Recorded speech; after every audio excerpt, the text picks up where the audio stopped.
Guy Code with Rena Osware. Welcome to another episode of The Guy Code. I am Rena Osware. On this episode, we're going to be talking about the early signs of simping. I have touched on this subject before, but it is a very critical one and it needs some revising so that we can completely understand this topic and subject of simping and what it really entails, and obviously how to avoid it.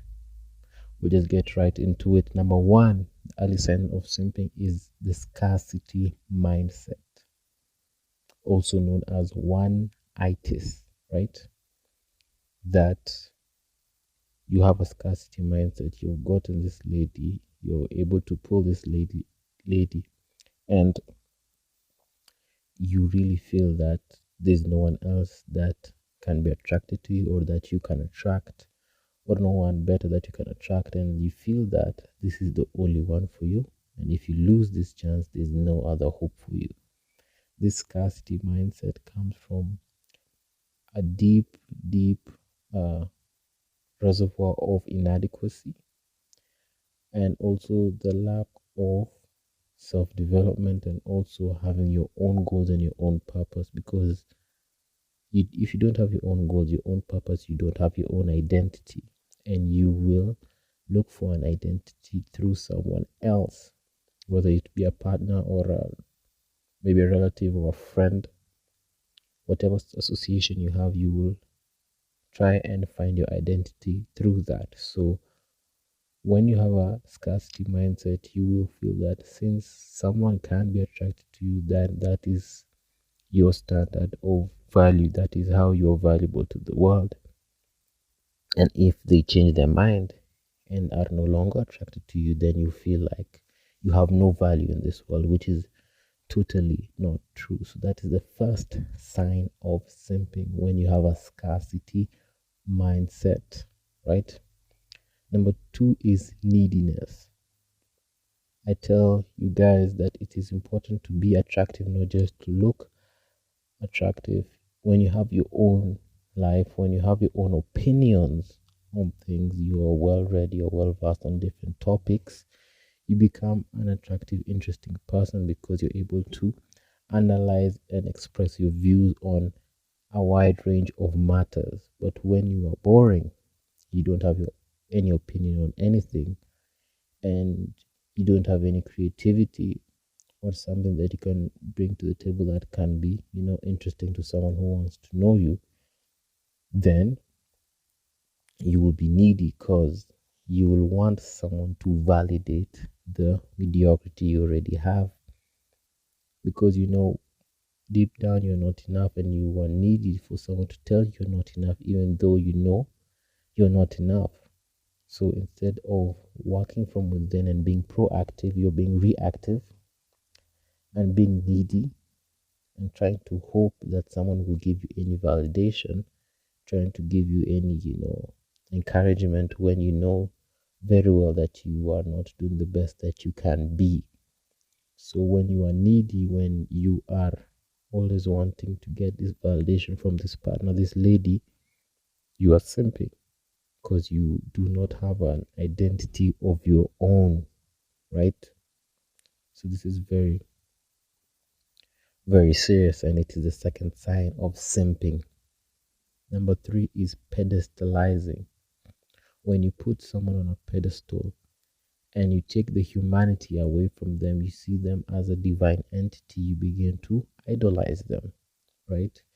You begin to see them that for some reason they are this very, very high deity that you're able to attract, and you are not worthy, of having to breathe the same air as them. So you end up worshipping the ground that they walk on, which is terrible, because you will take away their humanity. So you do not expect them to make any mistake, but you forget they're also human like you. They have their errors, they have their flaws. So when they make a mistake, you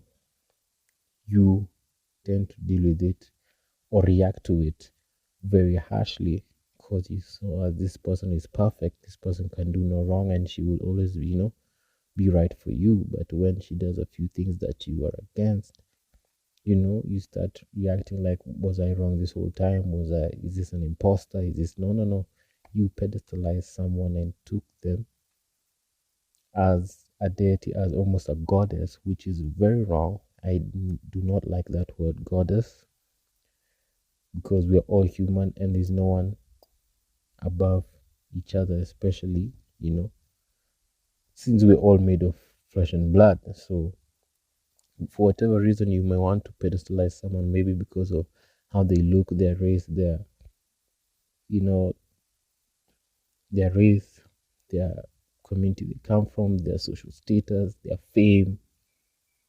It is ridiculous. Do not do that. Do not pedestalize someone for any feature that they just happen to get for and did not earn in any way, because they're still human like you, and they also have their own insecurities, because all these women that you think are totally gorgeous and almost like goddesses, they also have their own insecurities, and they also feel inadequate in certain areas. That's number three, pedestalizing. The fourth one is when you are over pursuing, when you're clingy, and this leads also to jealousy. Okay, this is when you found someone and you totally want to really have them as your own. You don't want them to have their own life. You want to control how they meet with friends, how they go out, how they do this and that. It is really, really wrong and really desperate of you to try and control someone who, especially, I believe, they are adults and they have their own lives. And if you don't want someone to have their own life, then you shouldn't be dating another human being. Maybe you did, I don't know. But human beings need to live their own lives, especially as adults, because you're not there coming in as a parent, you're coming in as a partner. Okay? So when you're an alpha male, when you're a high value man, of course, you would also meet ladies when they're already moving around in their lives and doing their thing. And maybe you got attracted to them because they were doing their thing. And in the midst of doing their thing and living their lives, you got attracted to them and they were able to attract you and qualify to get your attention and to date them. But when you want to pull them out of their element, they begin to, degrade, and they're no longer as radiant as before, and you end up cheating again, you see. So it's a cycle that I've seen some guys make, and it's a big mistake, where you find a very attractive lady, she's working on her different goals, you keep her as a housewife, she's just in the house doing nothing, maybe with some kids, and she starts grow overweight, and you're wondering, hey, this is not who I dated. So you cheat with someone who's also, in the corporate field, and the cycle continues, because now you're putting someone in a space that they were never meant to be and they cannot thrive in. Okay, so remember, guys, that I'm not against having, stay-at-home moms, but what this episode is about simping, and about when you trying to try to over pursue, being too clingy, and smother someone, try to cover them from the public. It's really unfair and ridiculous. So if you're a high value man, you attracted her, you can attract others, and always have that confidence that you can. And jealousy, or when throwing guys under the bus, is something else that is really inappropriate and does not show you in any good light, especially when this jealousy gets into very aggressive and violent. It's really a very serious situation, and I will cover that in future episodes. Lastly, guys, is when you want to quickly put a name on this and claim, when you say the L word very, very quickly, you're there professing love within maybe just a weeks of knowing her. That is from desperation, that you're really wondering that if I don't say these words, that she will leave you. No, no, no. Listen, all this is a journey. It takes steps to understand. It takes steps to grow and get to understand each other, because you don't want to make certain statements without fully knowing a person. The same way you won't put your money in something that you fully uh, understand that you may make losses out or profits. So unless you understand the full portfolio of something, of course, you can't put your money in.